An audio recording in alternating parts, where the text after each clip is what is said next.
to welcome to the stage Mr. Noe Juarez-Escamilla.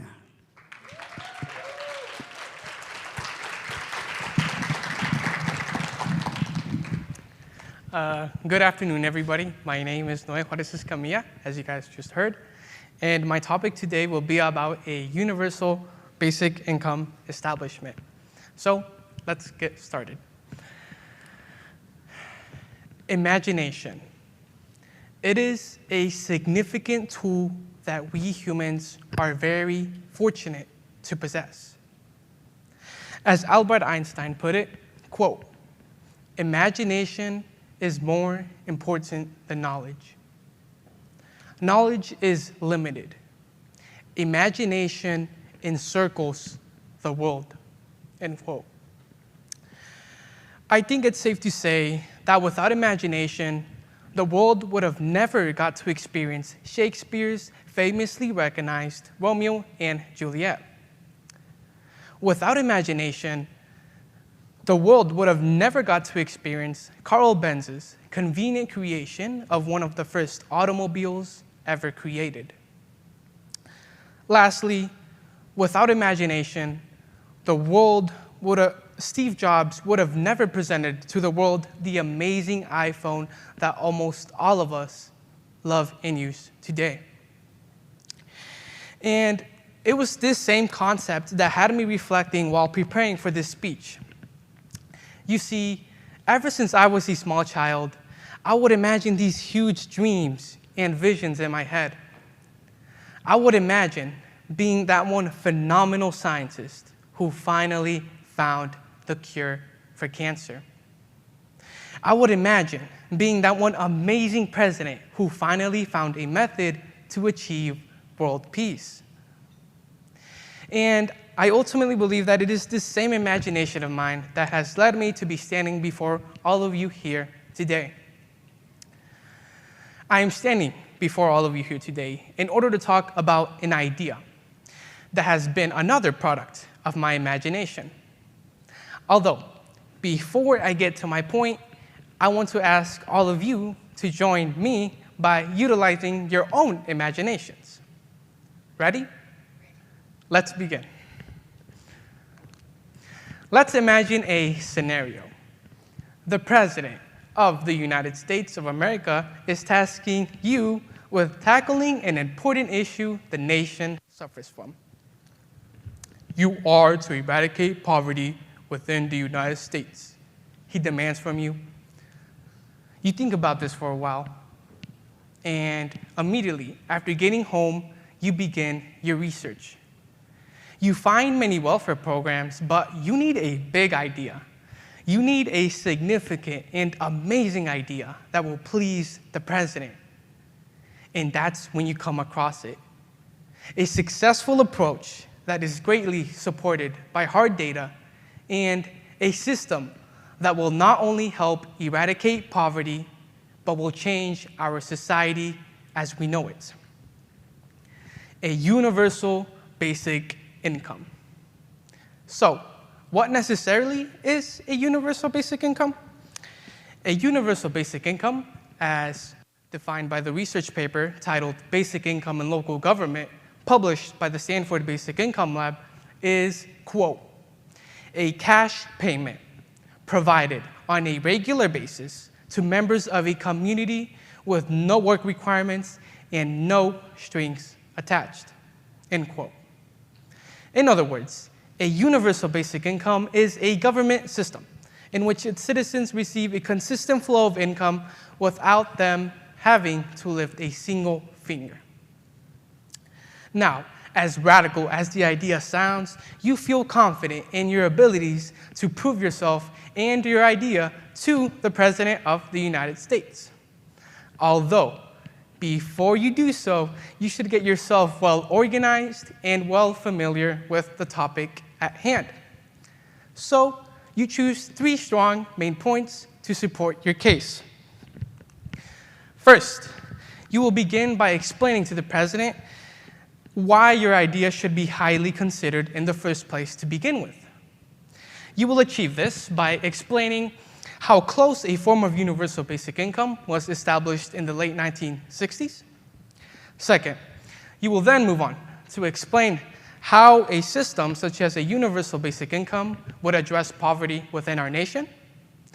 And third, you will end your presentation to the president by acknowledging that simply beginning to flush out money to individuals will not solve the problem. No, you will explain to the president one of the most effective ways to implement a system such as a universal basic income within the United States. So, first things first. You need to establish relevancy for your idea by giving a brief history lesson of its old ties with the United States. Now, this is an important step as you are trying to obtain relevancy for your idea and you are trying to explain to the president how the nation would have benefited from a universal basic income. According to a book written by Roger Bregman titled Utopia for Realists, it was in 1969 when President Richard Nixon here was about to establish an unconditional income for all poor families. Nixon's unconditional income plan, called the Family Assistance Plan, would have guaranteed a family of four roughly $12,000 a year. So, how did this unconditional income plan do in Congress? Well, the bill passed in the House of Representatives with 243 votes for and 155 votes against the plan. A drastic victory for the unconditional income plan. Although the bill ultimately reached its demise once it arrived in the Senate floor, as it was greatly opposed from various angles and, as you might guess, did not manage to pass in the Senate. With all of this in mind, though, we've ought not to overlook the amount of progress the bill made through the legislative process. The fact that a president and 243 representatives were in favor of this unconditional income plan goes to show its significant relevance when it comes to providing economic relief to those in poverty. Things don't stop there either. According to Roger Bregman, had Nixon's plan gone ahead, quote, the ramifications would have been huge. Public assistance programs would no longer be seen as simply pandering to lazy opportunists. No longer would there be such a thing as the quote-unquote deserving or undeserving poor, end quote. Moving on, with this established credibility for your idea means that you can now begin to hone in on the main subject matter, the goal of eradicating poverty within our nation. Now, this is easier said than done, but a universal basic income could significantly help those in poverty in ways we may have not thought of. According to the Stanford Basic Income Lab, recent universal basic income experiments have provided the evidence of instances where the quality of mental health among participants improved. A fresher, less stressed mind is more capable of making those well thought out and critical financial decisions later in the future. Now, there's also the argument that many of those in poverty will only use the money provided by a universal basic income on alcohol and drugs. Although, according to Roger Bregman's book, a major study conducted in the year of 2014 by the World Bank demonstrated that in 82% of all researched unconditional income cases around the world, alcohol and tobacco consumption actually declined. Now, what about work? People will tend to stop working once a universal basic income rolls around, right? Well, the unconditional income experiment of 1973 seems to disprove that very same assumption.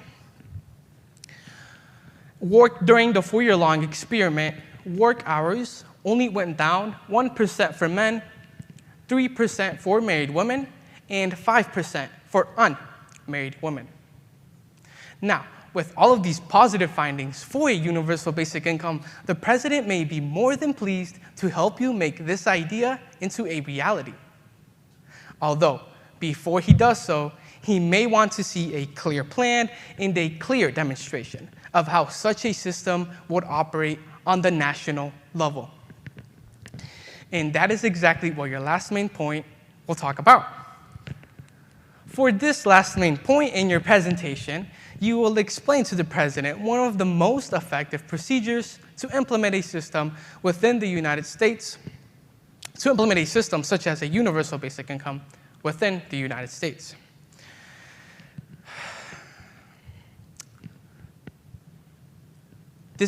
By doing this, you are providing the president a foundation from which to expand from, just in case the idea actually becomes a true reality. According to the Stanford Basic Income Lab, one of the most effective ways to implement a universal basic income within a nation or a society is through a targeted universalistic approach.